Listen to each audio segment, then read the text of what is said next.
Hello to all of you. स्वागत है सभी का। आज का ये वीडियो संबल श्रम विभाग मध्य प्रदेश शासन द्वारा जो योजना मध्य प्रदेश गवर्नमेंट के द्वारा चलाई जाती है, संबल कार्ड जिसमें बनाए जाते हैं और उसमें असंगठित क्षेत्र के काम करने वाले मजदूरों का पंजीयन होता है और उन्हें विभिन्न प्रकार की सरकारी सहायता प्राप्त होती है, उससे रिलेटेड ये वीडियो बनाया जा रहा है जिसमें कि हम की पॉइंट्स देखेंगे कि संबल 1.0 क्या था, जो कि सन 2018 में लॉन्च की थी एमपी गवर्नमेंट ने, माननीय मुख्यमंत्री शिवराज सिंह चौहान जी द्वारा। एंड अब जो है संबल 2.0 लॉन्च की गई है और उसमें संबल 1.0 और संबल 2.0 में क्या फर्क है, क्या डिफरेंस है, साथ ही साथ पंजीयन कहाँ से करना है और कैसे करना है, ये सभी जानकारी वीडियो में प्रदान की जाएगी। तो कृपया अंत तक बने रहें ताकि आपको सभी इंफॉर्मेशन एग्जैक्ट एंड अकॉर्डिंगली प्राप्त हो सके। एंड सभी कियोस्क संचालकों से अनुरोध है, एक बार देख लें कि पंजीयन कहाँ से करना है और कैसे करना है। सबसे पहले आप अगर गूगल पे जाते हैं और आपने संबल कार्ड या संबल योजना एमपी गवर्नमेंट गूगल किया, ऑटोमेटिकली वेबसाइट आ जाती है संबल.mp.gov.in, यूआरएल आपको दिख रहा होगा। एंड संबल 1.0 के बारे में पहले बता देते हैं। देखिए इस वेबसाइट पर भी यहाँ पे राइट टॉप कॉर्नर पे लिंक आ चुकी है जिसमें संबल 2.0 पंजीयन हेतु आवेदन करे का लिंक आपको दिखाई दे रहा है। ओके, और आप डायरेक्ट भी संबल 2.0 गूगल करेंगे तो भी संबल 2.0 की लिंक भी आपको यहाँ पे मिल जाएगी, जो कि ये आपको दिख रही है। दोनों वेबसाइट 1.0 और 2.0 पे एक दूसरे पे जाने के लिए लिंक अवेलेबल है, लेकिन 1.0 पे पंजीयन का लिंक जो है, जब आप ये 2.0 पे क्लिक करेंगे तो भी आप 2.0 पे पहुंच जाएंगे। हम देखते हैं कि योजना क्या है। सबसे पहले 1.0 में क्या था, जन कल्याण संबल योजना। असंगठित क्षेत्रों में नियोजित श्रमिक अपनी सामाजिक सुरक्षा एवं उत्थान के लिए आवाज नहीं उठा पाते हैं थे। मध्य प्रदेश राज्य सरकार ने ऐतिहासिक फैसला लेते हुए असंगठित क्षेत्र में नियोजित श्रमिक के कल्याण और उनके उत्थान की अनूठी योजना बनाई। इस योजना का लाभ देने के लिए श्रमिकों का ऑनलाइन पोर्टल पर पंजीयन किया गया है और असंगठित क्षेत्र में नियोजित श्रमिकों से आग्रह है कि वे अपनी ग्राम पंचायत जोन में संपर्क कर अपना पंजीयन करवा ले। ये किसके बारे में बताया गया? ये 2018 में जब 1.0 लॉन्च की गई थी, ये उसके बारे में बताया गया, जिसमें कि अगर आप देखेंगे तो अनुग्रह सहायता योजना, अंत्योदय सहायता योजना, शिक्षा प्रोत्साहन योजना, बकाया बिजली बिल माफी योजना, उन्नत व्यवसाय हेतु उपकरण अनुदान योजना, रोजानमुखी प्रशिक्षण, सरल बिजली बिल, ये सारी की सारी योजनाएं संबल के अंतर्गत। असंगठित का मतलब होता है वो सभी मजदूर वर्ग या वो सभी वर्ग जो किसी ऐसे ऑर्गेनाइजेशन में काम करते हैं जहां उनका परमानेंट वर्क नहीं होता है। साथ ही साथ वो डेली की रोजी रोटी कमाते हैं, कई बार काम मिलता है, कई बार नहीं मिलता है, तो ये सभी कैटेगरी बिलो पॉवर्टी लाइन के अंतर्गत आती है। जो बीपीएल कैटेगरी की व्यक्ति हैं या जिस बीपीएल कैटेगरी में जो लोग बिलोंग करते हैं, उन्हें काफी परेशानी का सामना करना पड़ता है बहुत सारी चीजों में। उसी को ध्यान में रखते हुए, उन परेशानियों को ध्यान में रखते हुए 1.0 को लॉन्च किया गया था, जिसमें ये सारी जो आपकी योजनाएं हैं इनका लाभ उन्हें दिया गया वाया ऑनलाइन रजिस्ट्रेशन। जो रजिस्ट्रेशन उन्होंने दिए होंगे एमपी गवर्नमेंट ने उस टाइम पे कि आप पंचायत से करा सकते हैं, नगर निगम से करा सकते हैं, जिन भी विभागों को उन्होंने इसका कार्य दिया गया होगा, तो उस टाइम पे 1.0 में सभी रजिस्ट्रेशन हुए थे। तो आप यहाँ पे देखेंगे तो डैशबोर्ड भी यहाँ पे पूरा बना हुआ है कि 1.0 में कितने रजिस्ट्रेशन हुए और कितने संख्या में किन किन लोगों को किस किस योजना में लाभ प्राप्त हुआ। अब हम बात करते हैं संबल 2.0 की, जो कि रिसेंटली लॉन्च की गई है और जिसके रजिस्ट्रेशन एमपी गवर्नमेंट ने सभी को अधिकृत कर दिया है, लेकिन उनके जो रजिस्ट्रेशन है वो उनकी वेबसाइट से ही होंगे। चाहे एमपी ऑनलाइन कियोस्क हो, चाहे लोक सेवा केंद्र हो, चाहे वीएलई हो, सभी के सभी, या खुद अगर पर्सन कैपेबल है अपना रजिस्ट्रेशन करने के लिए, तो वो खुद भी संबल.mp.gov.in 2.0 पे जाके ये राइट टॉप कॉर्नर पे पंजीयन हेतु आवेदन करे पे जाकर अपना आवेदन कर सकता है और सभी 2.0 के लाभ प्राप्त कर सकता है। अब हम देखेंगे कि 2.0 योजना में क्या चीजें लाई गई हैं। तो आप देखेंगे, आप समझिए सामाजिक सुरक्षा का क्या मतलब होता है। योजना के अंतर्गत अंत्योदय सहायता, समझिए अगर अंत्येष्टि हुई है उस परिवार में तो उन्हें 5,000 का इंस्टेंट सहायता प्रदान की जाती है। सामान्य मृत्यु अगर हुई है परिवार में, असंगठित क्षेत्र के मजदूर वर्ग के परिवारों की बात हो रही है जो बीपीएल कैटेगरी में बिलोंग करते हैं, या ऐसे सभी वर्ग जो बीपीएल कैटेगरी में बिलोंग करता है वो इस योजना में रजिस्ट्रेशन के लिए पात्र है। सामान्य मृत्यु अगर हो जाती है तो 2 लाख रुपए की सहायता प्रदान की जा रही है।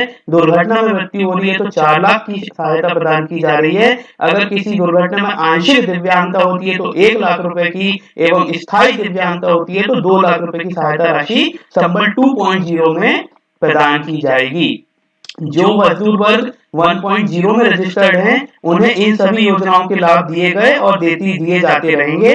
अभी 2.0 के अंतर्गत जो वर्ग रजिस्टर्ड होगा उन्हें ये वाली सारी सहायताएं प्रदान की जाएंगी, और जिन मजदूरों के या जिन परिवारों के 1.0 में एप्लीकेशन रिजेक्ट हो गए थे किसी पात्रता संबंधित कारण की वजह से, वो भी यहाँ पर 2.0 में अपना आवेदन कर सकते हैं। ओके, तो ये आपने देखा कि इसमें, और एक बार हम देखेंगे संबल योजना के लाभ क्या क्या हैं। बच्चों के लिए शिक्षा प्रति प्रोत्साहन करना, दुर्घटनाग्रस्त लोगों का स्वास्थ्य बीमा, तय सीमा तक बिजली बिल की माफी, मतलब 1 किलोवाट के जो कनेक्शन है उसमें 100 यूनिट तक है तो वो माफी मतलब दी जा रही है बिजली बिल में भी। बेहतर कृषि के उपकरण प्रदान करना, मतलब अगर कोई परिवार कृषि क्षेत्र से बिलोंग कर रहा है तो ये सभी योजनाएं जो हैं अलग अलग आपको दी जाएंगी इसके अंतर्गत। निःशुल्क स्वास्थ्य देखभाल, अंत्योदय सहायता में ये सारी चीजें दी जाएंगी। स्वास्थ्य एएनसी प्रसूति योजना में भी प्रसूति अगर होती है तो ये सब सहायता दी जाएगी। अंत्योदय में ये सारी सहायताएं दी जाएंगी। और एक बात है कि आधार कार्ड के द्वारा केवाईसी होना है इसमें, एंड पिछले बार भी केवाईसी किया गया था ताकि एक व्यक्ति 2 बार योजना का लाभ ना ले सके, किंतु 2.0 में डिस्ट्रिक्ट कलेक्टर जो होते हैं, डिस्ट्रिक्ट मजिस्ट्रेट जो होते हैं, जिला अधिकारी कार्यालय कलेक्टर में कलेक्टर जो होते हैं, उन्हें अधिकार दिया गया है कि स्पेशल केसेस में वो आधार की अनिवार्यता को भी समाप्त करके किसी परिवार को डबल या 3 बार अगर वो पात्र हैं किन्हीं कंडीशंस में तो डिस्ट्रिक्ट कलेक्टर इसको ऑपरेट कर सकते हैं। अब हम देखेंगे, ये आपने देख लिया कि इन कैटेगरी में ये सारी सहायताएं प्रदान की जाएंगी संबल 2.0 के अंतर्गत। ये देखिए राइट टॉप कॉर्नर पे दिया गया है पंजीयन हेतु आवेदन करें। जैसे ही आप पंजीयन हेतु आवेदन करें पर क्लिक करते हैं तो आप देखेंगे कि ये फॉर्म खुल के आ जाएगा जिसमें कि समग्र आईडी डालनी होगी। ओके, आपको समग्र आईडी डालनी होगी। आपके पास अगर आप कियोस्क संचालक हैं तो आपके पास जो रजिस्ट्रेशन कराने आए हैं उनकी आपको समग्र आईडी यहाँ पे डालनी होगी। मैं एक एग्जांपल के तौर पे समग्र आईडी यहाँ पे फीड करता हूँ, और फिर उनका परिवार आईडी जो होता है समग्र का ही वो डालना होगा।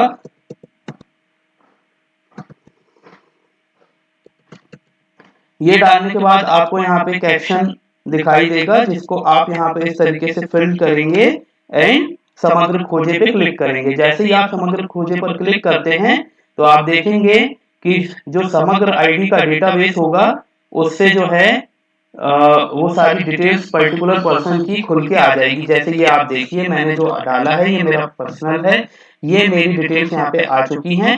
ठीक है, ये पूरा समग्र आईडी से आपकी डिटेल्स यहाँ पे आ जाएंगी और फिर अन्य विवरण आपको यहाँ भरना होगा जो अप्लाई करना चाहते हैं। देखिए श्रमिक का प्रकार, किस प्रकार के श्रमिक हैं, असंगठित क्षेत्र के श्रमिक हैं, तेंदुपत्ता संग्राहक है, विमुक्त हैं या घुमक्कड़ एवं अर्ध घुमक्कड़ जनजाति है। तो जो भी आप हैं आप यहाँ पे सेलेक्ट करेंगे। फिर आप यहाँ पे शिक्षा अपनी डालेंगे कि आप कहाँ तक पढ़े लिखे हैं। आप यहाँ पे अपनी शिक्षा यहाँ पे जो भी रहेगी वो आप यहाँ सेलेक्ट कर लेंगे।